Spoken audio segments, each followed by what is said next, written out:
Hi, I'm Mark Levitt, and welcome to another spectacular episode of Bad Lyrics. Today, my focus is sentimental, weepy, romantic 70s ballads sung by men. I've already done it. I've already talked about those sung by women, like You Light Up My Life, those kinds of songs. But rather than being deemed misogynistic, I've decided to descend sniper style on male romantic ballads and really rip them to shreds too. So anyway, let's get into it. Let's start talking about it. Alright, now there's plenty of romantic male ballads from the 70s to choose from.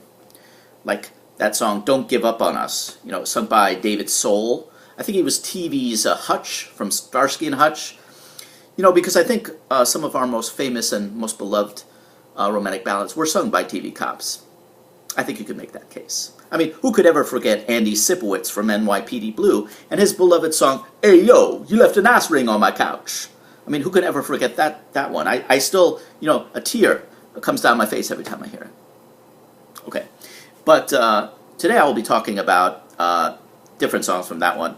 The first song is the song Sometimes When We Touch, sung by Dan Hill. Sometimes When We Touch. Now, other times when we touch, it's a different story, but Sometimes When We Touch, that's the name of this song. Now, on the surface, it seems like this is an earnest and sincere love ballad sung by this guy, but if you dig deeper, he seems misogynistic. He seems like he's passive-aggressive to the chick he's singing about in the song. I think you can pretty much see that. Let's read the lyrics, though, to see. Let's double-check. Okay, here we go. The first line starts out as being pretty ominous. It says, You ask me if I love you, and I choke on my reply. Now, that's not a good song. A good sign, I mean. In the song, a girl asks you if you love her, and you start choking. Now, maybe he was eating a chicken wing. Maybe he was choking on the bone. Then it's excusable. Then you can kind of see, all right, it was bad timing. She asked him, and he was eating and choking. I mean, it's understandable. But either way, if the woman asked him if he loved her and he choked, it's not a good sign if this guy's yakking up his spleen in either case, Not something you want to bank on. So, anyway, let's go on. The next line goes, I'd rather hurt you honestly than mislead you with a lie. Now, this line seems like this guy is trying to do right by the girl, He doesn't want to lie to her, but doesn't want to be cruel to her by the same token. But are these this guy's only two choices? I mean, can he just, if he wants to be honest with his feelings, can he just spin it in a positive way? Can he say something like, I have strong feelings for you? She doesn't know if it's positive or negative. He could have said that. He didn't. He decided to really stick it to her. And then there's the chorus that goes, and sometimes when we touch, the honesty's too much. And I have to close my eyes and hide. Now, why is the honesty too much when they touch? It doesn't make any sense. I mean, what are they both? Lepers?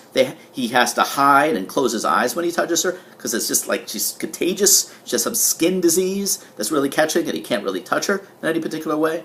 I don't really know. That's the only thing that I can glean from that. And if that's really the case, that they're both lepers, maybe they should just try phone sex or Skype with one another. Because this way, if it's that painful, I mean. All right. Next, I'd like to talk about the song Rex Smith's, that's hard to say, Rex Smith's song, You Take My Breath Away. That famous song, You Take My Breath Away. That's another insufferably romantic ballad from the 1970s. I mean, listen to this ridiculous first line. You. I don't know what to say. You take my breath away. Okay. Now, if this girl takes this guy's breath away, how is he able to talk? I know it's figurative language. I know she didn't literally take his breath away. But even if it's figurative, usually taking one's breath away is not a good thing. Like, I had such a good time at that party, I couldn't breathe. I mean, it's usually like you can't catch your breath. It's not a good sign. Your health is in jeopardy here, and it's not something that you normally spin in a positive way. Anyhow, okay. And how about this next stellar line? You smile and it's okay.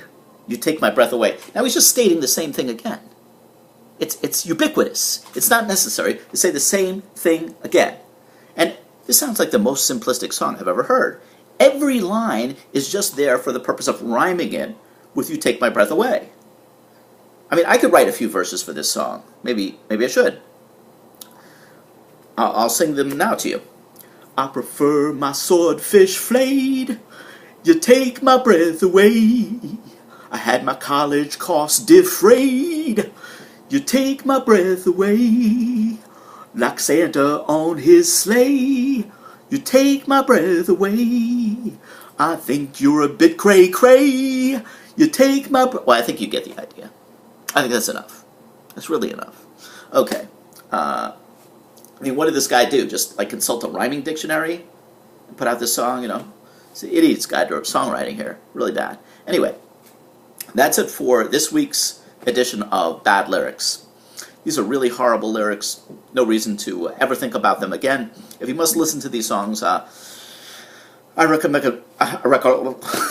if you have to listen to these songs, I recommend a good, solid antidepressant. Anyway, I've been your host, Mark Levitt, for this edition of Bad Lyrics. I'll see you next time. But in the meantime, continue to enjoy your life. Everything I need.